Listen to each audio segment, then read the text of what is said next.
Bueno, buenas tardes. Gracias a todos ustedes por acompañarnos en esta tarde bastante atípica, ¿no? Y fría de Madrid.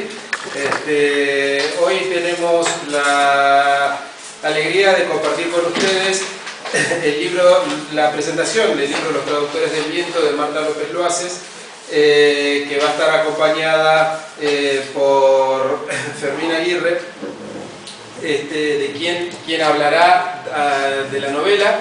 Y bueno, para nosotros es un placer enorme poder cobijar en nuestro centro a Marta, con quien nos une una estrecha amistad desde hace ya cierto tiempo, y de quien también hay un objeto suyo en el Museo del Escritor, que son estas vitrinas que están por distintos lugares de la sala. Hay una máscara veneciana que perteneció a la colección de Marta, que tenía en su estudio de Nueva York y que ahora está exhibida.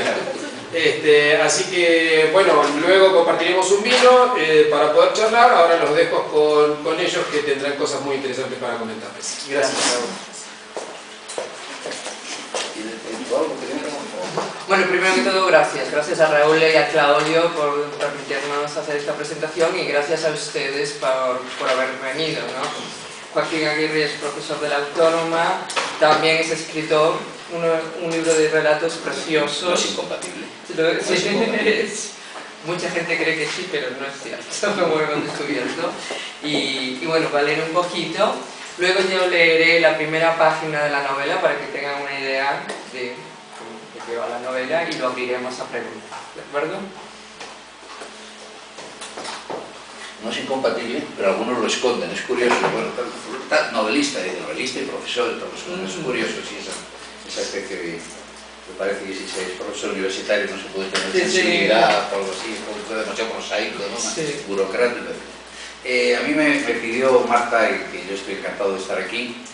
Siempre son estos mayos que coincidimos en sus viajes, siempre hay algún libro por medio, o alguna presentación, o suya, o de otro, de alguno de los amigos, de los grupos, del grupo de amigos que nos hemos ido encontrando en todos estos años, con mejor tiempo, en la Feria del Libro, es decir, charlando hasta algunas horas ya de la noche avanzadas, sin darnos cuenta.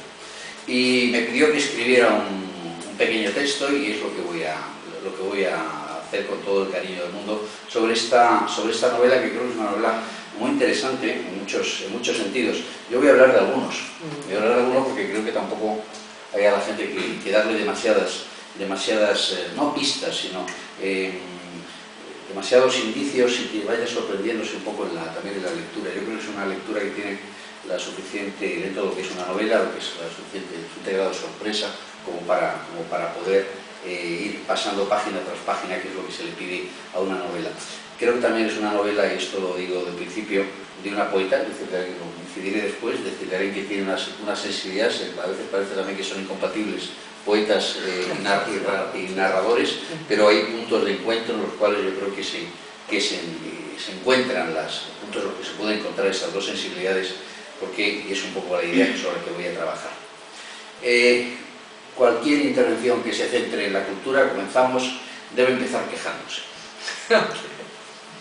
Es una vieja tradición que no debe perderse, porque las personas de cultura, de 2 siglos mal contados a esta parte, navegan con pesar unos días por mares sin viento y otros con tormentas espantosas, que no saben muy bien dónde las llevan ni en qué estado llegarán. Y nada refleja mejor una época que el estado de su arte, del gusto y del genio, de lo que se recibe y de lo que se ofrece. Y sin embargo, se escribe, parafraseando a Galileo, porque la creación es una maldición de la que es difícil librarse, precisamente porque surge no de las musas, sino del desasosiego, de una queja, de una insatisfacción ante lo que nos rodea y nos invade en diferentes órdenes de la vida, del estético al sacro. El artista percibe el mundo como sequías y riadas, como estados críticos, y sobre ellas construye sus preguntas y eleva sus propuestas. Ya definía Sigmund Freud al artista como persona insatisfecha, que no triste, que es otra cosa. No sé si Freud estaba en lo cierto o solo trasladó a los demás lo que sentía él al respecto. Lo que sí es cierto es que la creación es hoy un acto extraño que oscila entre lo entretenido y el desasosiego que nos causa ver cómo ese entretenimiento nos aleja de nosotros mismos, cómo al dejar de indagar, se convierte en mero mecanismo privado de la virtud del preguntarse sobre el mundo. Creo que la obra que nos ha traído hoy aquí, Los traductores del viento, de Marta, es un intento de superar homeopáticamente el mundo que nos rodea, de remontarse lo suficiente para mostrarlo desde las alturas del águila. He dicho homeopáticamente porque quizá la tristeza se combate con tristeza, el desencanto con desencanto, la melancolía con melancolía. Los traductores del viento es una obra que me permito calificar de crepuscular, una constatación hermosa de un mundo feo, pero también de regreso a los orígenes, de reinicio. Aplicar el calificativo de crepuscular es insertarla en una tradición de inquisiciones sobre el libro, la biblioteca y la escritura, como metáforas de algo más amplio, cuyo preguntarse obedece a ese sentimiento de proximidad, de un final, del cierre de una época. Se nos acaba una forma de cultura que tiene en la lectura y el libro, y lo que de ambos se deriva, como acciones, relaciones y espacios, su centro simbólico. Se acaba, aunque tengamos que saberlo, por nuevos libros, que nos hablan de esa muerte constantemente anunciada. Nos dan cifras de tiradas y lectores, pero sabemos que hay algo que falla, que no es convincente en todo esto. Quizá la cuestión del libro no tenga tanto que ver con la cantidad, sino con el papel que juega en nosotros y fuera de nosotros, en la sociedad. Sentimos que algo ocurre con el libro, no tanto porque se nos vaya el amor que le profesamos, sino porque percibimos un cambio climático-cultural, un deshielo libresco acelerado, un enfriamiento global. Quizá la muerte del libro está relacionada con la muerte de la intimidad, de la soledad creativa, fecunda, en beneficio de una soledad aislante que se esconde tras la apariencia de unión de una sociedad disgregada. Hay libros que son encuentros y hay libros que tapan bostezos, tratan de subirnos en el olvido de nosotros mismos. La sociedad que tenía el libro como centro se mueve ahora inquieta, saturada de información, con estridentes destellos atencionales, con riesgo de epilepsia social. La cultura hipnótica que hoy tenemos no es la del recogimiento al que anima el libro, la de la detención del tiempo y la concentración, es más bien lo contrario. No quiero deliberadamente adentrarme en la historia, en la trama, aunque ésta se mueva en un mundo de predicciones, avisos y cegueras de la palabra que se cumple por encima del deseo de sus propios héroes. Pero sí escogeré unas frases que me parecen pertinentes para saber por qué mar navegamos. Con la primera quiero vincular la obra a esa sensación de vivir en una época de cierre que tiene el libro como llave. Hacia el final de la obra podemos leer: quizá esa manera de entender la realidad que nos rodea esté muriendo, así como mueren los libros. No lo sé, no me importa, no estaré aquí para hablar. Esto es crepuscular, una melancólica sensación de arrastre, de deriva, de que el viento de la historia pasa las páginas del libro, abandonado en el suelo, dejado a un lado del camino. El viajero ha dejado la obra que le acompaña y ha buscado otros entretenimientos vitales que no le llevan al centro de sí mismo, sino que le descentran, alejándolo de su conciencia problemática. La literatura es la problematización del ser humano, no es otra cosa. Sin embargo, en la obra de Marta López Luaces se trascienden los escenarios y acciones librescas habituales en estos años, porque se va a la esencia, al centro del humano, que se reintegra a la naturaleza. De esta forma trasciende la mera alegoría de la decadencia cultural, el elemento crepuscular, y nos reintegra en lo que supone la pérdida, llevándonos al origen, a la relación del hombre con el mundo, es decir, al origen de la poesía, o lo que es lo mismo, al del lenguaje. Me van a permitir que regrese a los poemas fundadores de nuestra modernidad poética. Son fundadores no porque crean una situación, sino porque constatan una pérdida. En el origen de nuestra modernidad poética, la palabra que nos es dada es a la vez mediación y separación. Porque el lenguaje en el que podemos hacer la poesía que habla del mundo no es el lenguaje del mundo, sino el lenguaje humano. Es en esta distinción clave en donde radica la esencia de la poesía de los últimos 2 siglos, descontando el XXI, que realmente no ha comenzado, pues los siglos para contar tienen que decir algo nuevo y todavía no lo hemos hecho.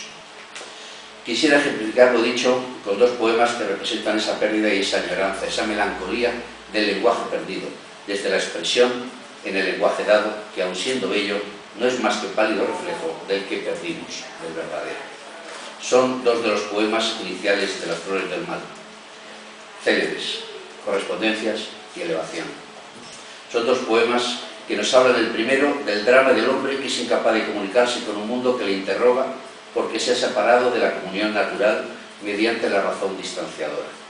Es un poema que nos habla implícitamente del hombre expulsado del Edén, cuya condena más dura no es ni la vergüenza ni el trabajo, sino la desconexión de lo natural, la exclusión de la armonía. Es el bosque de símbolos que el hombre recorre sin entender. En el segundo de los poemas, Elevación, Baudelaire recurre a la metáfora de un nadador que asciende desde el fondo asfixiante del mundo hasta la limpieza del éter celestial, en donde comprende sin esfuerzo, nos dice, el lenguaje de las cosas mudas. Las cosas mudas hablan. Somos nosotros los que hemos olvidado nuestra lengua original, una lengua que nace del silencio, lúcido, frente a la cacofonía babélica. En la novela de Marta López Luaces no se habla de la traducción de una lengua a otra, sino de la traducción del mundo, representado, cuyo lenguaje es el viento, fuerza invisible, como el viento que roza el arpa eólica, produciendo una música pura, según la metáfora que retomaron los románticos, con esa dolorosa sensación de la cesura que suponía la separación humana del mundo. La obra juega con diferentes formas estilísticas para revelar esas diferencias de nuestros usos sagrados y profanos, de leyendas y de sentimientos en una rica variedad. Hemos perdido la lengua original, la que añoramos, pero nos quedan las lenguas humanas, las de los hombres y sus instituciones, lenguas imperfectas con las que hablar de nuestros sueños y carencias. Son las lenguas con las que lucha el Creador en su intento de dar forma a lo informe, de articular lo inarticulado del origen. El hombre crea cultura como Dios naturaleza. Traduce del hebreo Mateo, uno de los protagonistas, una cita del libro de la claridad. El hombre crea cultura como Dios naturaleza. Y es ahí donde reside precisamente el papel de bisagra del artista, del poeta, medium entre ambos mundos, el de los hombres y sus lenguas imperfectas y el de Dios y sus criaturas que quedaron en el Edén compartiendo esa lengua muda de las cosas a las que se refería Baudelaire. En este sentido, la novela no es solo acción, relato, sino tratado poético, pues aunque esté lejos formalmente de la poesía, no abandona su eje primordial, el configurado por el hombre, el mundo y el lenguaje, y las interacciones que se puedan producir. Uno de los aciertos de la obra es, en mi modesta opinión, haber creado un mundo espacialmente indefinido, o quizá le cuadre mejor, ambiguo, un espacio que oscila en la imaginación lectora entre un mundo medieval y un mundo moderno. Este universo ficticio es real y es simbólico. La ciudad de Enoch y el mundo que la circunda es espacio sobre todo alegórico, un estado del mundo, lo espiritual trasladado a las tres dimensiones espaciales y a una cuarta dimensión simbólica y atemporal. Es una obra que leemos como sonámbulos, en un estado intermedio entre el sueño y la vigilia, entre la descripción de lo imaginario y la percepción de lo real de la ficción, que establece el vínculo con nuestro propio mundo. Es un decir sesgado que no abusa de lo descriptivo porque prefiere la sequedad esquemática de lo conceptual. Sus espacios son ideas, lugares del intelecto con los que construir un mundo que es enunciado, frase. No quiero anticipar nada más de una obra de dobles planos, que en momentos parece diario de dudas vitales, en otros se distancia de la reflexión y finalmente se vuelve institucional a través de los libros ficticios. Esta es la confidencia y está la voz destinada a ser mito compartido, libro oficial de los celebrantes de una misma fe con la que superar el deterioro y los olvidos de las esencias. Hay en la novela una horizontalidad del relato que establece las acciones mundanas y también una verticalidad que es mítica, sagrada, poética, que une las aspiraciones muchas veces olvidadas por la vorágine de la historia, de los que viven olvidando y necesitan de traductores que en cada generación les recuerden lo que han perdido. Son los traductores del viento, los que nos recuerdan que somos más de lo que pensamos, menos de lo que creemos y que nuestro destino pasa por no olvidar, esfuerzo inútil, pues no dejamos de hacerlo. Agradezco esta oportunidad doble, la de leer el libro, que ha sido muy gratificante, y también la de compartir aquí estas reflexiones sobre él con todos ustedes, que es siempre el placer añadido que todo libro nos proporciona, que es el de la comunidad de lectores.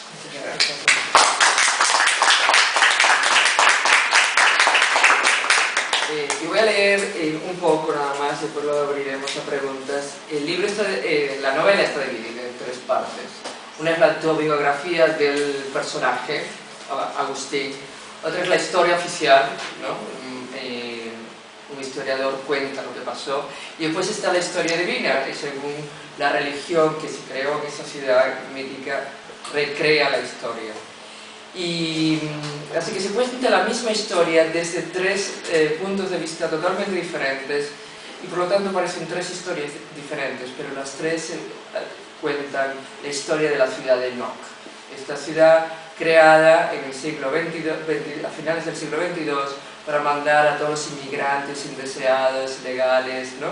Y se mezclan ahí todo tipo de religiones, culturas, ¿no? Y así empieza la autobiografía de Enoch. Y empieza con una cita del Génesis, explicando el nombre de Enoch.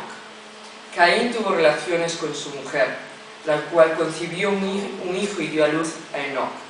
Más tarde se puso a construir una ciudad a la que dio el nombre de su hijo, Enoch. Génesis 4:18, y así sale el nombre de esta ciudad.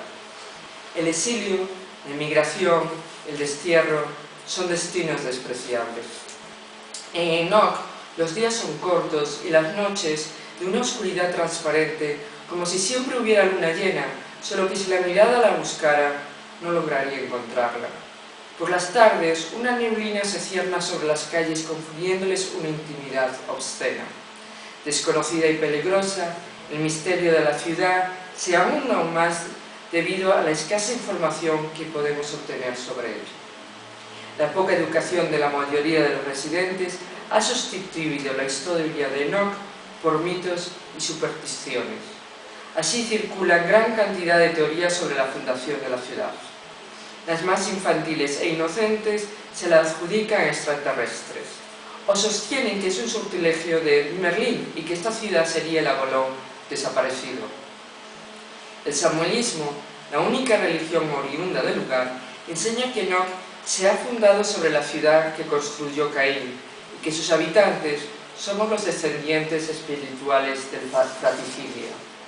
Ellos, los sacerdotes samuelistas, en cambio, como descendientes directos de los misioneros que llegaron a evangelizar hace ya varios lustros, se creen los herederos espirituales de los levitas.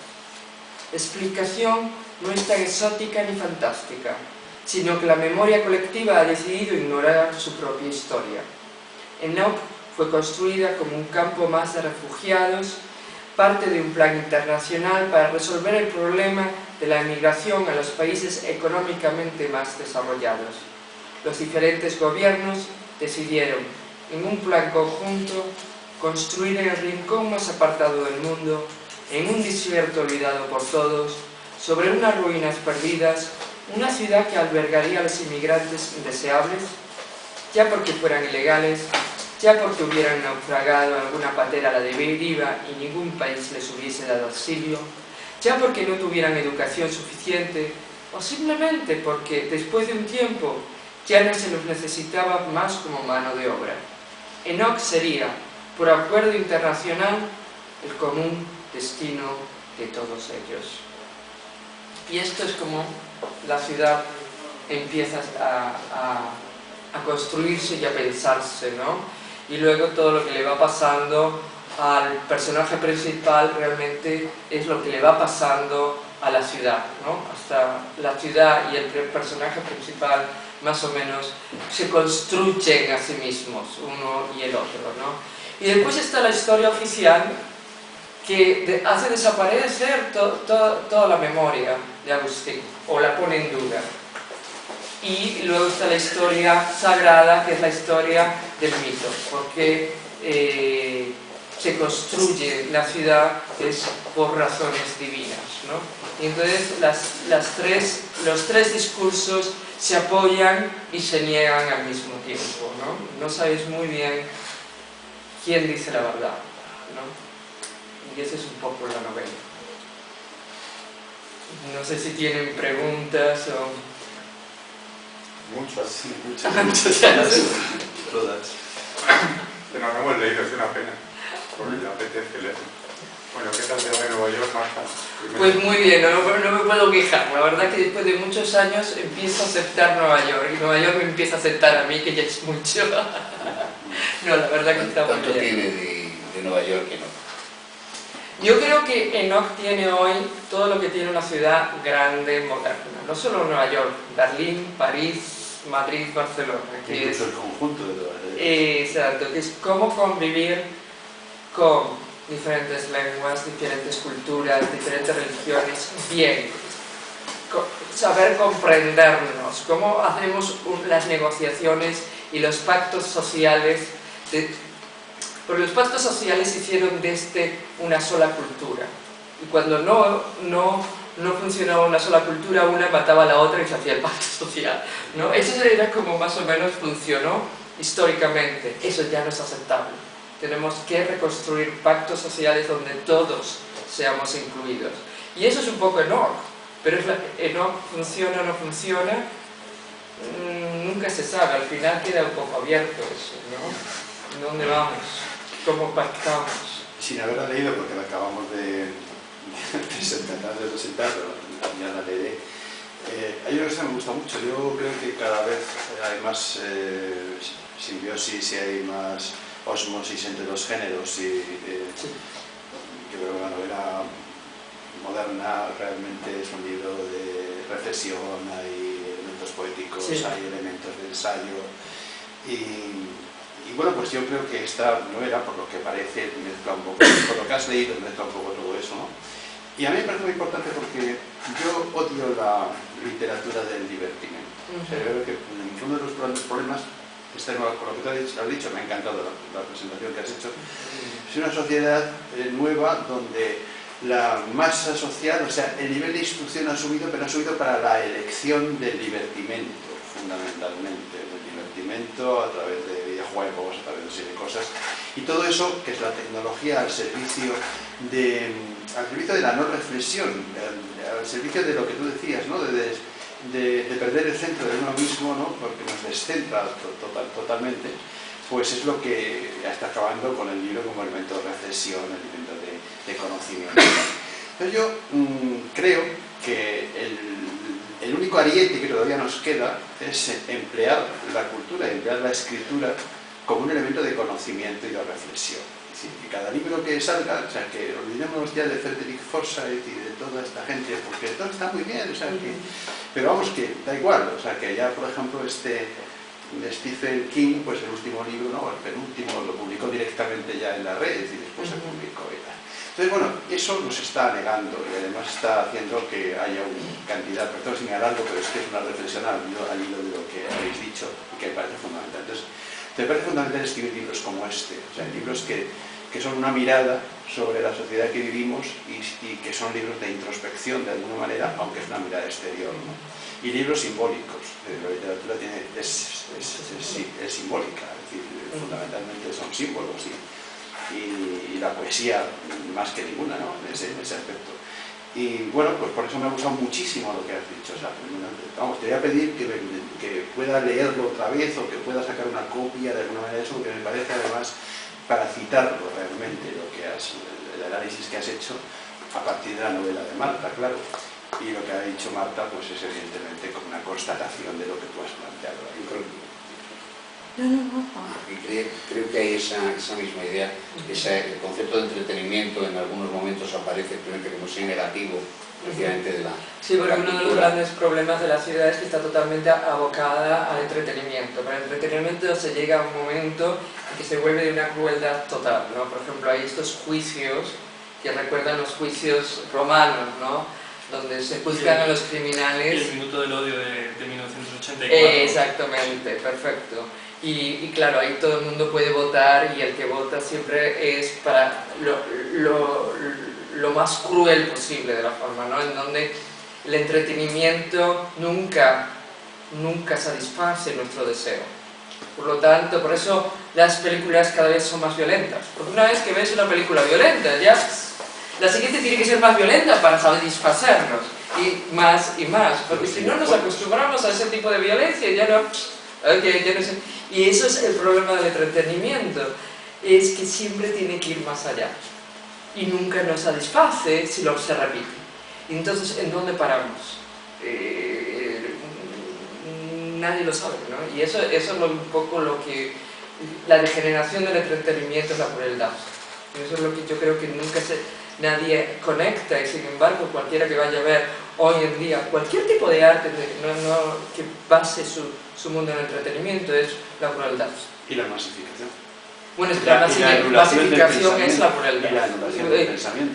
La individualidad es la belleza. Pero es muy difícil vender la individualidad. ¿Cómo vas a crear una cosa? Entonces nos tienen que hacer a todos iguales, y cómo es buscar aquello que nos llame la atención y crearlo en un entretenimiento. Pero lo que nos llama la atención no puede repetirse porque ya no nos llama la atención, y por lo tanto tiene que cambiar. Y si nos llama la atención la crueldad, pues tiene que ser más cruel y más cruel para que no se repita. Me pareció el otro día una noticia que leí realmente alarmante. Parece que en el Teatro El Globo de Londres están dando una versión de Tito Andrónico, que indudablemente uno tiene la idea de la película de Julie Taymor, que más violencia imposible, ¿no? Es la primera vez que rompe con la tradición del teatro que no se muestra, y muestran excesivamente todo, pero bueno, es su límite, ¿no? Ahí queda como una obra que uno ha visto, que ha marcado. Bueno, ahora parece que el juego es que otra puestista, otra directora, otro equipo de producción ha hecho una apuesta tanto más violenta de la misma obra que la gente se descompone mientras la ve. Entonces, ¿qué es eso? O sea, lo que en un momento realmente era algo que tenía sentido, que era realmente chocante, pero ya se transforma en una apuesta, ¿no? A ver, yo ahora voy a hacer la misma obra 4 veces más chocante, pero ¿qué es eso? ¿no? Pero bueno, eso es lo que atrae. Desgraciadamente, si tú repites lo que hizo Jude Taylor, no va a venderse, a atraer gente. Entonces, masificación quiere decir, hasta cierto punto, no repetir lo mismo. Lo repites lo suficiente para que una generación lo absorbe, pero la siguiente ya se aburre con eso, tiene que ir más allá. Y cada generación pide más crueldad, más violenta, ver más, ¿no? Entonces, y eso es un poco lo que pasa en la ciudad de Nock, se lleva esto al extremo. Y el extremo es participar, no solo ver, sino participar todos de esa... En el acto de violencia. En el acto de violencia, ¿no? Pero es que lo que estoy diciendo, yo veo que es un proceso histórico que se ha repetido en el principio de los tiempos. Es decir, no es ni criticable ni admisible, simplemente lo que es. Y efectivamente, las generaciones o el proceso histórico de que una generación vaya más allá, la siguiente retroceda, y este ir y venir... Claro, en la ciudad de Nock simplemente no se retrocede, simplemente se llega más y más allá. Esa es la diferencia. Pero me gustaría conocer Enoch en el siglo XXIII, porque eso es en el XXII, De otra forma no era esta mi pregunta. La pregunta era, me da la sensación, por lo que has dicho, lo que habéis dicho, porque insisto que no hemos leído todavía la novela, que son 3 novelas ahí. Una es la historia de la ciudad, 2 es la historia del protagonista, ¿puede ser? Pero el protagonista contando la historia, vamos, su historia es la historia de la ciudad, ¿no? La primera parte del protagonista es la ciudad, la segunda parte del protagonista es el protagonista que cuenta la ciudad, y la pregunta es, ¿y la tercera parte es Marta? No, la tercera parte es lo divino. Mire, es que la verdad, voy a ponerlo. La primera parte... La buena narrativa de la tercera parte es Marta. No, es la más diferente a mí la tercera. Tal vez Agustín, porque todo el mundo piensa, bueno, es un hombre y entonces ella es una mujer y entonces no tiene nada que ver eso, ¿ok?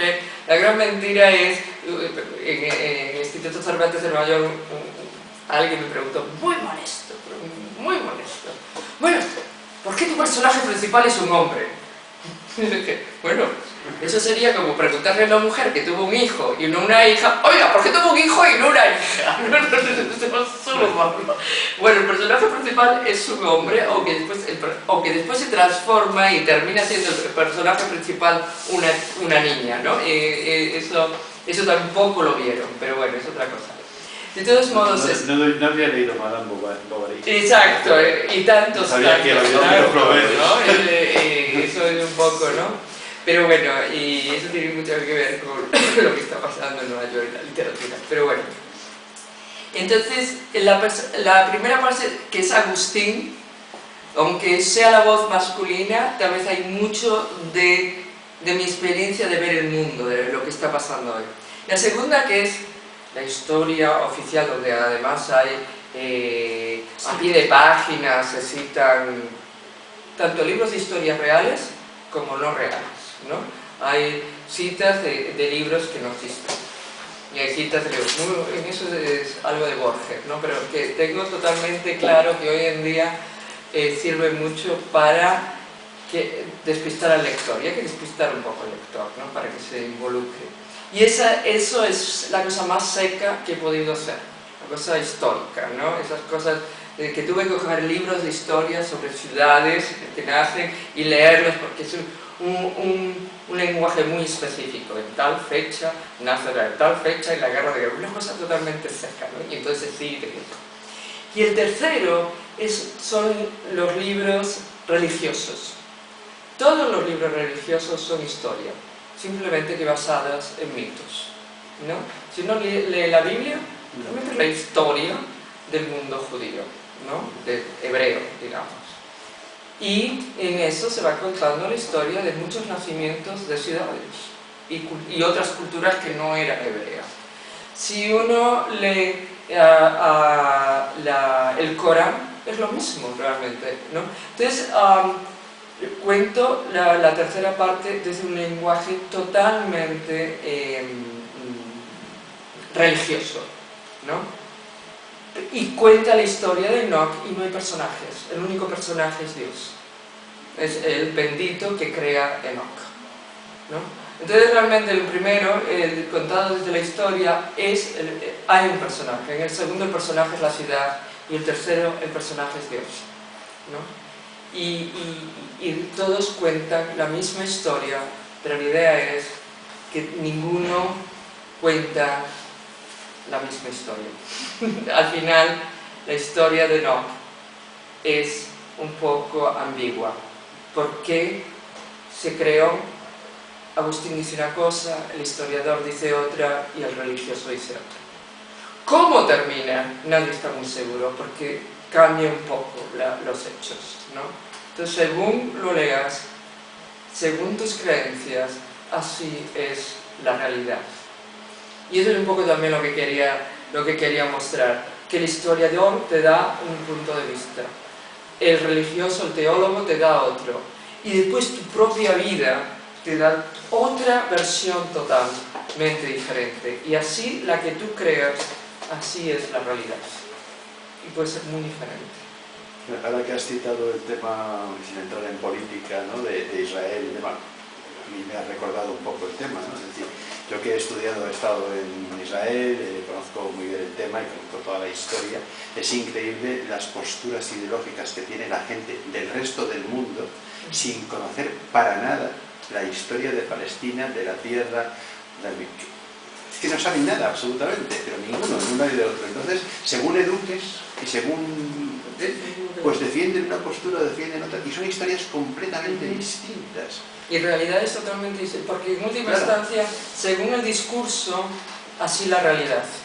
Claro. El otro día me quedé sorprendido hablando con alguien que defendía mucho y muy abiertamente y radicalmente la causa palestina, por llamarlo de alguna manera, que no sabía, que estaba convencido que el Estado de Israel, los primeros judíos los habían traído en el barco del Éxodo y que los habían metido allí en el año 48. No sabía absolutamente nada de la inmigración judía en el siglo XIX, no sabía absolutamente nada de la compra de tierras de los primeros colonos judíos, no sabía nada de la partición, no sabía absolutamente nada. Y sin embargo defendía, llevaba esta historia, que no estoy en contra y que no No, tengo no, ideología del asunto, que- pero me parecía terrible la absoluta ignorancia de la historia de una nación, ¿no? Y de hecho, sí. Desgraciadamente muchas posturas políticas se toman al vuelo por las noticias de la televisión, qué tal, y realmente se necesita leer mucho, sobre todo en ciertas posturas como esa, ¿no? que es tan controvertida la cuestión, ¿no? Y sin embargo la gente no tiende a leer, sino al vuelo coger ciertas informaciones. Y entonces se toman posturas tal vez muy equivocadas, pero que suenan bien, ¿no? Ese es el problema. Claro, es la ignorancia, ¿no? Fundamentalmente, ¿no? Sí, pero también hay una... Volvemos a la idea de masa, ¿no? Y la información masiva de la televisión. ¿Cuántos minutos o segundos tiene una noticia? Mínima. Por lo tanto, si basas una postura política en eso, las posibilidades, y no solo en eso, no solo en Palestina, sino en cualquier cosa, va a ser muy difícil, digamos, ¿no? Y yo he oído cantidad de cosas sobre Estados Unidos y me he hecho a reír, porque realmente lo que llega aquí de Estados Unidos en las noticias son, ¿cuánto? 60 segundos en una noticia. Entonces yo me acuerdo volver y preguntarme una vez, porque acababa de haber en Nueva York, era cuando en Nueva York había mucho, hoy en día es una de las ciudades más seguras, pero en ese tiempo era bastante, y me preguntaban, ¿cómo vives en Nueva York? Pero los tiroteos, la gente creía que estábamos constantemente de tiroteos que teníamos que estar, ¿no? Y es por la imagen que dan las noticias. Por supuesto, eso pasaba en barrios muy alejados, pero esa es la imagen. Sí, Raúl. Oye, Marta, desde la última vez que viniste en Europa, me parece que el discurso europeo, tanto en Francia, en Inglaterra, en Dinamarca, en Holanda, haría cada vez más posible y más cercana una ciudad de Enoch. Sí. ¿Vale?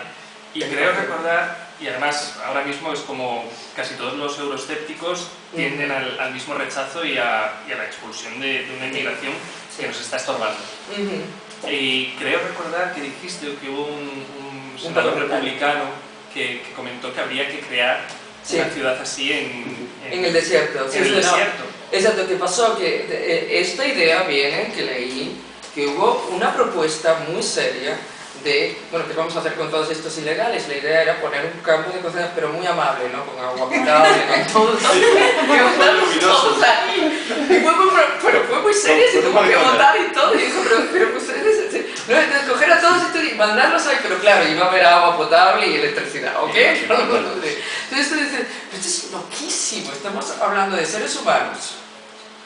Totalmente desesperados, obviamente la gente no coge patecas y se juega la vida simplemente porque quiero conocer una cultura nueva. Eso es absurdo, ¿ok? Eso es absurdo. Tienes que estar en lo último. Y mucha gente viniendo con niños chicos, es que ya estás desesperado. Y plantear eso fue casi como, señores, eso es un insulto. Eso es un insulto a la humanidad, no solo es un insulto a la humanidad. Tenemos que ponernos seriamente, sí, hay un problema, pero un problema de miseria, de guerras, de qué vamos a hacer ante eso, cómo vamos a resolver esos problemas para que no exista si no se quiere tanto. Ahora, segundo, yo creo que también es un enorme error negar la inmigración. Si ustedes quieren trabajo, los emigrantes son los primeros que te van a dar trabajo. Yo sé que eso va en contra de todo lo que se dice, pero el inmigrante crea más trabajo que saca. El inmigrante, después de romperse el alma, y esto es la gran mayoría de los inmigrantes, yo no digo todo, porque no hay queja, pero la gran mayoría de los inmigrantes llega a un país, se rompe el alma, pero como nadie lo he visto yo en ningún otro país, quiero decir que haya nacido ahí, consigue su dinero y hace su tiendita, su restaurante. Entonces no solo él tiene trabajo, pero sino tiene que dárselo a un camarero, a una señora de la limpieza, así que por cada emigrante en Estados Unidos se hizo, por cada emigrante se crean otros 4 trabajos, porque la gran mayoría terminan creando su pequeñita tienda, porque esa es la idea, la gran mayoría de los inmigrantes saben que van a tener que crear su propio para ascender, que dándole el trabajo al otro van a ganar lo mínimo, o muy poquito. La forma de subir es crear tu propia. Entonces por cada emigrante se crean en Estados Unidos 4 trabajos. Y eso es una de las grandes mayores riquezas de los Estados Unidos. Y yo creo que a Europa le pasa lo mismo, lo que pasa es que estamos en una crisis, y cuando hay una crisis se funciona y a través del miedo. Y cuando hay miedo no se razona bien, digamos, no hay trabajo, esa gente quiere nuestro trabajo, fuera. Y no se mira a largo plazo lo que realmente es positivo. Solo se ve, bueno, están llegando ahora y no tenemos trabajo. Perdón por interrumpir, pero es que hay un tema fundamental diferente en Europa respecto a Estados Unidos. Y es que la inmigración que se rechaza en Europa es fundamentalmente la inmigración islamista, o sea, la que viene de los países árabes, porque la otra inmigración se integra. Es decir, el problema fundamental, y yo soy una persona tremendamente progresista, creo que conoces, sabes por lo que pienso, pero claro, hay que reconocer que cuando aspecto de ese ejemplo volvemos al Estado de Israel. O sea, crearon trabajo, han creado, y admitían, y había gente árabe viviendo en Israel, o sea, el ejemplo de Estados Unidos y de Israel en aquel momento ha sido el mismo. Pero en Europa es distinto, porque el problema fundamental en Europa es que la inmigración que se rechaza es una inmigración que no se integra. Porque hay un problema fundamental en este momento, y lo tengo que decir, lo digo claramente, es la ideologización a través de una postura fundamentalista, que es el tema del islamismo radical y fundamentalista, que está creando una serie de problemas en Europa brutales. Porque hay una ideologización de esa inmigración. Viene la gente más ignorante y fundamentalmente yo acabo de venir de Bruselas. Y he visto los barrios, Bruselas es una ciudad llena de migrantes, y bueno, te metes en un determinado barrio y las mezquitas son mezquitas de casas y tal. Todo hombres, las mujeres en su casa tapadas hasta arriba, o sea, no se integran en absoluto. En Francia pasa exactamente lo mismo, y eso en Estados Unidos no ocurre. En Estados Unidos la inmigración se ha asimilado, como se ha asimilado, se me asimila en Argentina. Se asimila porque se hacen americanos que hablan español, los que hablan mexicanos y tal. Y la inmigración hispanoamericana o la española a otros países se asimiló, pero la inmigración islámica no se asimila en Europa. Y eso hace radicalmente distinto el problema. En Estados Unidos, te lo dice todo el mundo, y eso es verdad, la tercera generación se asimila. No se asimila antes. Vamos a ver, los que llegan, sean hispanos, sean de donde sea, por lo general viven en sus pequeños guetos, y quiero quitar el malentendido. Un gueto no necesariamente es malo. Un gueto no quiere decir violencia, quiere decir que se hace una subcultura de la emigración que llega. Quiero decir, hay barrios que viven solo chinos, hay barrios que se viven solo ortodoxos judíos, hay barrios que solo viven españoles, gallegos, la verdad. ¿Ok? O sea, estoy de acuerdo, y hablan más gallego ahí que en Galicia. Y me quedé asombrada. ¿No? Y dice, ¿quieren aprender gallego? Váyase a Nueva York y tuviese la nada, ¿ok? Y se encierra calle. ¿Por qué? Vamos a ver, porque tú llegas sin el idioma, sin la cultura, sin entender nada de nada. Tú tienes 40 años. Imagínate que tienes 40 años. Si tienes 15, 16, 17, es diferente. Pero llegas con 40 años y no entiendes nada. Y quiero decir no solo la lengua, sino cómo funciona un banco. Ustedes se dan cuenta que cómo funciona aquí un banco es totalmente diferente de cómo funciona un banco allá. Cosas tan tontas como el correo. Tú tienes que aprender todo. ¿Quién te lo va a enseñar? Tu propia gente que ha llegado antes. Entonces tú te vas a tu, digamos, gueto, pero no gueto negativo, ¿ok? En donde vive tu gente. Y ellos te dicen que esta es la escuela donde tienes que mandar a los niños, este es el correo y esto es cómo se hace, bla, bla, bla, bla. Así que se sienten protegidos y se sienten... Ellos mismos, por lo general, van a encontrar trabajo a través del gueto. Alguien ahí le va a conseguir el primer trabajo. Así que no hay nada negativo en eso. Pero por lo general esa gente se cierra ahí porque se sienten protegidos y el mundo exterior se vuelve bastante amenazante. Y se quedan ahí. Y eso ya se lo digo como gallega. Esa gente de Queens no ha salido de ahí jamás en su vida. Llegaron ahí y ahí se viven. Sus hijos ya no. Sus hijos aprenden la lengua, por lo general ya tienen un nivel educativo más alto, pero se quedan entre los dos mundos. Y por lo general ya no van a vivir en el gueto, salen del gueto. Pero hablan dos lenguas y se sienten entre los dos mundos. Yo he tenido hijos de gallegos en mi universidad, que hablan gallego mejor que yo, con un acento que yo no tengo, pero gallego nasal de esos que cuesta, y saltan al inglés, y yo me quedo asombrada porque son americanos. Esos son los hijos. El nieto ya no. El nieto pierde toda su herencia. Ya solo hablará inglés y ya Galicia quedará como el mundo mítico. Eso le ha pasado a todos, a los italianos, a los polacos, a los checoslovacos, todos, incluyendo a los árabes. Y en donde más pierden son con las mujeres. Quiero decir, las mujeres árabes, ahí hay pueblos enteros.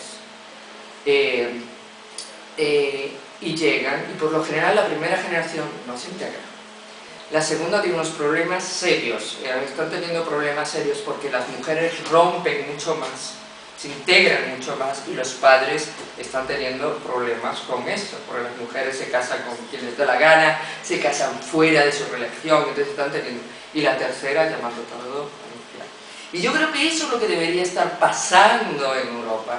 Pero creo que hay algo que no. De hecho, una de las estampas más normales que te encuentras es una madre con el velo y un adolescente sin él. Claro, eso es lo que y es algo relativamente frecuente. Sí, es cierto que es una de las culturas que más les cuesta asimilarse, pero vamos, creo que hay un cambio. Pero también existe en Estados Unidos. Solo aquí. Aquí. Yo creo que la tercera generación es la que, digamos, puede romperlas. Y yo lo he visto en todas, ¿eh? Vete a Badalona. No, yo me quedo en Madrid. No, pero Badalona, y vivo en Móstoles. O sea, que es la Badalona de Madrid. Badalona, la mitad de la población de Badalona en este momento es árabe. Y además, el tema... Aquí el problema fundamental, ¿sabes cuál es? El problema religioso. Ese es el gran problema. Es decir, el problema del resto... El problema es que el Islam... Y perdona que diga esto, pero es un tema que he estudiado a fondo, que conozco, tengo amigos árabes, montones de amigos, igual que tengo amigos judíos, y no se asimila porque hay un problema de concepción de que la religión está unida a la vida civil. Pero eso es toda la religión, lo que pasa es que se va separando, uno se pone la modernidad. Claro, pero hablas desde un punto de vista jerárquico. En el momento, que es lo que te está diciendo Marcelo, te digo yo, en el momento en el que se rompe esa jerarquía y se rompe esa cadena familiar, es donde existe la asimilación, y eso hará en España, yo de Estados Unidos no sé, pero en España tenemos menos experiencia y llevamos menos tiempo con eso. Eso hará que probablemente haya una parte que no, pero desde luego sí hay una parte que sí, que ya existe. Ojalá sea... Yo al menos lo estoy viendo. Es el proceso y por lo general, mira, en Estados Unidos ya se está dando matrimonios entre judíos y árabes, que obviamente pierden a las dos familias, ¿no? Cuando esas dos comunidades, pero es más común de lo que la gente fuera de los Estados Unidos. ¿Por qué? Porque ya llevan 4 y 5 generaciones. La tercera rompe y la cuarta le importa un bledo si su familia era judía o árabe. Y uno de los grandes, la ayudante de Hillary, es una mujer musulmana casada con un judío, ¿no? Y los padres de ella se negaron a ir a la boda, ¿okay? Y ella más o menos dijo, es un problema de ellos, ¿no? Quiero decir, las generaciones se van modernizando, pero no la primera. La segunda le cuesta, ya se queda en esos dos mundos, y ahí está el mayor problema, donde hay problemas de violencia, cuando los barrios se levantan. No es la primera generación, ni será la tercera, es la segunda, la que se queda en el medio y quieren ser, por ejemplo, los franceses, ¿no? Cuando los franceses, estos muchachos árabes se levantaron, no fue ni la primera ni la tercera, los que quemaban los barrios, era la segunda, que estaban muy tirados por sus padres hacia el mundo musulmán, de sus orígenes afuera turco, ya por marroquíes, y por otro lado estaban muy tirados también por el mundo moderno de Francia, y no se sentían ni de aquí ni de allá, pero se sentían que los dos mundos exigían cosas que ellos no podían dar. La tercera, ya se sienten franceses, ya se sienten americanos, les importa un dedo todo, pero es esa generación gozne que es la más problemática, porque es la que no se siente incluida en ninguno de los dos mundos. Y yo creo que eso es lo que le está pasando a Europa, que no llega a la tercera, donde tiene que incluir y empezar a absorber y empezar a comprender esa generación. Esa es la generación que se mete en pandillas, esa es la generación que se mete fundamentalista, esa es la generación que tiene más problemas, la que nace en el país, de padres. Pero eso es verdad, con los hispanos cuando se levantaron en California, no fueron la generación que llegó. Ustedes recuerdan Los Ángeles, cuando se levantaron los chicanos, ardió. Los padres llegan y saben que ese mundo no les pertenece. Saben que se van a tener que aguantar todas las humillaciones, todo lo que se aguanta un emigrante. Y lo aceptan. El hijo que nació ahí ya no acepta eso. Pero tampoco se siente estadounidense y sabe que es rechazar todo, porque hasta cierto punto es aún fuera. Y entonces esa es la generación que tienes que absorber. Si no puedes absorberla, esa es la generación que te va a dar problemas. Y eso es lo que yo creo que está pasando. Esta es la generación que se está metiendo fundamentalista para sentirse que pertenece a algo, que alguien los acepta. La tercera ya no, ya se sienten tan del país como cualquiera, pero es esa generación. Y yo lo he visto, no porque yo entiendo, pero yo lo he visto por razones raciales, lo he visto por razones religiosas, lo he visto por razones culturales. Los levantamientos tienen que ver con el sentimiento de pertenencia. Y es esa generación que se siente tirada por ambos lados, que es la que se va a meter a fundamentalista, se va a meter en pandillas, o va a ser, porque es una búsqueda de querer pertenecer. ¿Y los chinos de tercera generación también les pasa? ¿O los chinos son diferentes? Sí, no, los chinos son los que más se mezclan, rapidito se mezclan. No, pero aquí difícil. Aquí es diferente otra vez porque los que llegan, vamos, porque aún no vivisteis la segunda generación, la primera no, la primera tiene unos líos con la segunda tremenda, porque yo tenía una chica nacida en Venezuela, de padres chinos, y que se mudaron para Estados Unidos. Hija, si me quieren casar, tienen un novio en China y están empeñados en traer casarme. Y yo digo, porque en China eso es lo que se hace al llegar. Entonces ella tenía 20 años y que era una vieja y que no la daban casado.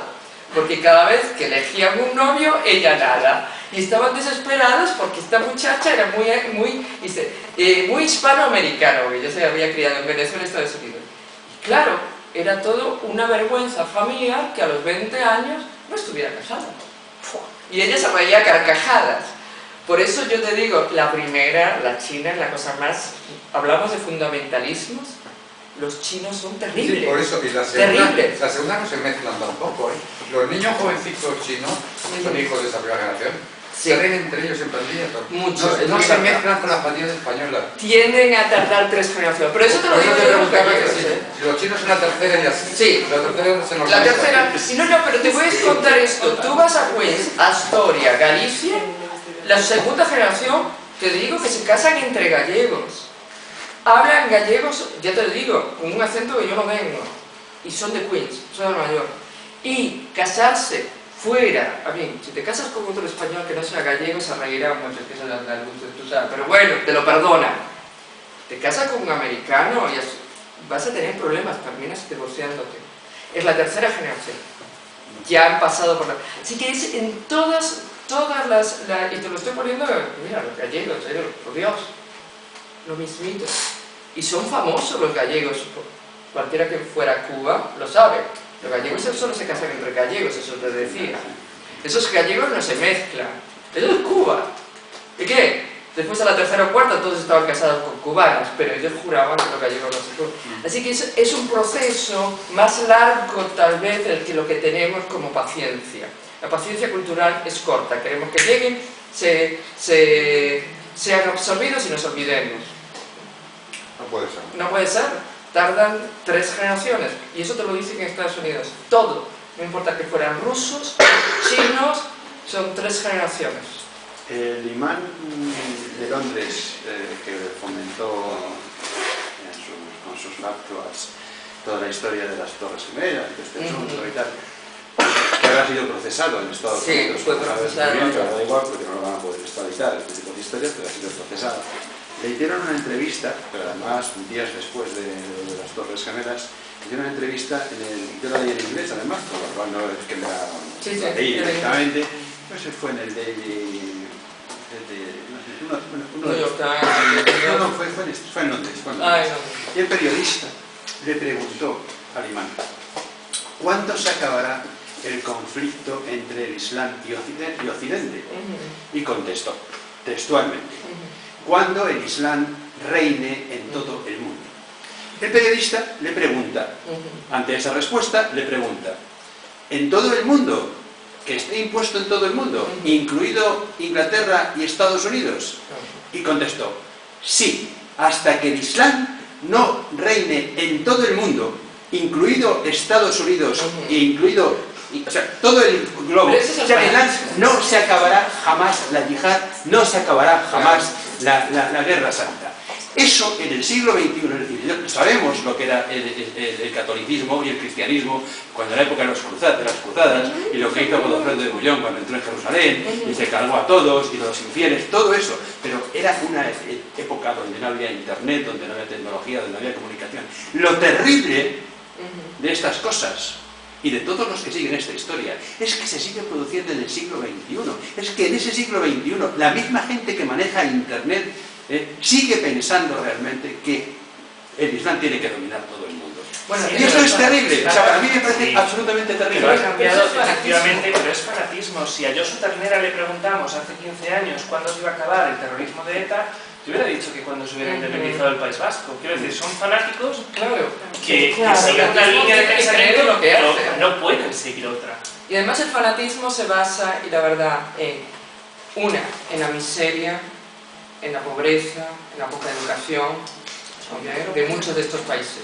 Y luego también en el sentimiento de enajamiento que tiene mucha gente cuando vives en otra cultura. La verdad, si tú vives en otra cultura, hay momentos muy tremendos porque te sientes totalmente aislado del mundo, ¿no? Y tienes que tener una enorme madurez y una enorme relaciones de apoyos para realmente no sentirte aislado, no caer. Es muy fácil caer en fanatismos, en sentimientos de... Porque tú hablas del Islam, ¿no? No del Islam, hablo del islamismo. El mismo, exacto, el fanatismo islamita, ¿no? Que es muy diferente. Pero, mira, ¿cuántos muchachos no caen en estas religiones que acaban de nacer raras y desaparecen, dejan sus familias? En Estados Unidos pasa todo el tiempo, acaban de aparecer ahora unos que viven todos en un campo de concentración más o menos y se van ahí porque ahí van a encontrar no sé qué, no sé cuánto y dejan todo y viven como esclavos y están contentísimos. Entonces, ¿pero qué es locura? ¿Qué? Es el sentimiento de pertenencia, la necesidad del sentimiento de pertenencia, sobre todo a cierta edad. Sí. Es sumamente importante. Y yo creo que el fanatismo se basa en cualquier fanatismo. El sentimiento de pertenencia me parece muy bien, el sentimiento de imposición me parece terrible. No, y claro. me parece terrible. Y que yo no estoy defendiendo, no estoy defendiendo para nada, pero para nada, ninguna religión, porque yo personalmente no pertenezco a ninguna, no creo en ninguna imposición de nada. Pero quiero decir, creo que le estamos dando hasta más importancia de la que la deberíamos dar. ¿Por qué? Sí, porque esta gente se siente maravillosa cuando le damos esa importancia. Hay 240 niñas de Nigeria secuestradas en la escuela por una hay continuamente atentados. No hablemos de la trata en el occidente porque eso claro, es otro tema. podemos pero eso no es el... Bueno, eso no es el... Bueno, no es eso más o menos. La verdad que no podemos hacer orgullo de mucho. Espero esto. Un momento, ¿cómo se llegó a esto? Yo no lo sé. Era que es armado, ¿verdad? Esto es Enoch. ¡Eso es Enoch! Es una maravilla, porque hay pensamiento. Es una performance. Porque con tu libro estás creando polémica, debate y pensamiento. No, espera. Lo que quiero decir... Cuéntanos cómo está siendo aceptado allí en Estados Unidos y qué diferencia ves con Perdona, ¿cuándo? que cómo está siendo aceptada la novela, cómo intuyes tú que se entiende la misma línea que acá y si hay posibilidades de traducción, cuéntanos. Bueno, la editora me dijo que se estaba vendiendo muy bien y mucho en los Estados Unidos. Creo que tocó algo. Bien. ¿Qué tocó? Aún no estoy muy segura, pero tocó algo. Segundo, en la presentación que hubo, que vino muchísima gente, pero voy a ser sincera, no creo que fuera por mí. José Ovejero, que éramos amigos desde hace muchos años, estaba en Filadelfia y vino a ayudar. Claro, todo el mundo vino por José Ovejero, pero bueno, eso se lo agradezco mucho, no voy a mentir, pero bueno, tuvieron que terminar pidiendo que por favor, porque hicieron muchísimas preguntas también sobre la novela, sobre todo por la forma en que está escrita, ¿no? Porque como la divido en tres, ¿por qué no poner una historia, ¿no? Y todo ese tipo de cosas, así que fue muy... Y ahora una amiga quiere traducirlo, y estamos hablando de eso en Estados Unidos, y hay todo un proceso de traducción y todo un proceso de publicación bastante complicado. Bueno, yo creo que en todas partes hoy en día, no solo en los Estados Unidos, ¿no? Pero creo que ha gustado lo suficiente, y una agente literaria que trabaja conmigo en una cosa, bueno, no sé si decir, bueno, está bien. Oye, hay no sé si lo conocen, está muy bien, me parece estupenda la idea, y es muy bueno que lo hayan hecho. El Ministerio de Cultura y Secretaría de Comercio han hecho este programa, en donde estoy yo, pero también está una traductora americana, una agente literaria americana y dos que trabajan en bibliotecarias. Y nosotros cogemos todos estos informes de todas estas novelas de España y Latinoamérica, tienen que ser, casi todos son españoles, la verdad os digo, pero pueden también ser latinoamericanos. Leemos todo esto y recomendamos novelas para que España empuje para que se traduzcan y se publiquen en los Estados Unidos, ¿no? Tenemos un montón de informes, solo recomendamos 10, de los cuales por razones comerciales terminan siendo 5, pero eso ya no tiene nada que ver con nosotros, tiene que ver con razones comerciales. Lo cogen 4 o 5 editoriales españolas y deciden cuáles van a ser las que más dinero van a dar. Lo cual es absurdo, porque a veces he visto las cosas más tontas. El criterio. Sí, la coge Alfaguara, Planeta, un montón de gente que viene, es otro grupo y dice, esta podemos venderla aún mejor. ¿Ok? Entonces nosotros escogemos más por razones estéticas, por razones de, tú sabes, somos escritores, eso de los comercios, y entonces después ellos dicen, pero estos 5 realmente pueden hacer rico. Pero siempre dentro de las 10 que nosotros hemos escogido, así que escogemos las 10 que nosotros creemos mejor, que nos interesa, que creemos que están muy bien, que bla. Y después ellos escogen de esas 10, las 5 que creen que van a poder hacer dinero. Así que es como una negociación entre estética y dinero. ¿Y al final eligen siempre las de las editoriales grandes? ¿Siempre las de las editoriales grandes? No, hemos escogido, de hecho, de las editoriales grandes casi ninguna. Este año hubo, de las 10, solo una de Alfaguara, 2 de Alfaguara. Y el resto eran de diferentes editoriales medianas y pequeñas, algunas que yo ni siquiera conocía, la verdad sea dicha. Así que vienen de todas partes, realmente en ese sentido lo están haciendo muy bien. Están mandándonos de todas las editoriales lo nuevo que ha salido a eso, y después lo empujan para que haya traducción y edición. Y eso es un programa nuevo que yo creo que está muy bien. ¿Cuándo ha empezado? Porque no sabía que estabas en eso.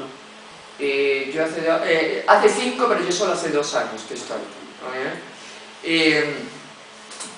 Y realmente creo que es muy necesario que se haga, porque en Estados Unidos se conoce tan poco de la literatura española. Se conoce un poquito más la latinoamericana, pero los grandotes, ¿no? Gabriel García Márquez, Borges, los grandotes, ¿no?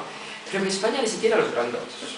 No se conoce para nada. Es ahora, con estos esfuerzos que se están haciendo a través del Instituto Cervantes, que está haciendo muchas presentaciones bilingües, ahora empiezan bilingües para atraer el público americano, porque antes era todo en español, pero era un poco absurdo, ¿no? Hacían las presentaciones, todo era en español, entonces íbamos lo que ya hablábamos y ya conocíamos la lengua, íbamos que ya lo conocíamos, ¿no? Entonces ahora la idea es hacer todo bilingüe, ya sea a través de traducción instantánea, ¿no? O con personas o diferentes formas. Entonces, dar a conocer la literatura en español al público americano y esto. Entonces empezar un poco a eso, porque realmente es que era inexistente, ¿no? Entonces... Nos vemos, sí. Entonces eso creo que está empezando poco a poco a producir cierto... ¿Y cómo se engancha tu novela con este? Porque la gente literaria, sí, ahí venía algo a la pregunta. Esta gente literaria está ahí. Aunque entonces me dijo que se traduciera y entonces ahí empezaríamos a moverlo. ¿Y te va a recomendar el grupo dentro de esos 10? No, porque yo un voto tiene. Claro, tienes que aprovechar. Claro. Yo pienso saltarme ya el asunto de los 10, ¿no? Que me traduce una amiga y me ayuda una amiga. Sí. ¿No? Bueno, yo voy a cuando yo no tengo experiencia en el mundo de ser escritora ni nada, pero supongo que cuando escribes, aparte mucha gente se inspirará en millones de cosas, pero cuando escribes, ¿intentas fijarlo para un público en particular o tienes alguna intención de enfocarlo hacia una generación?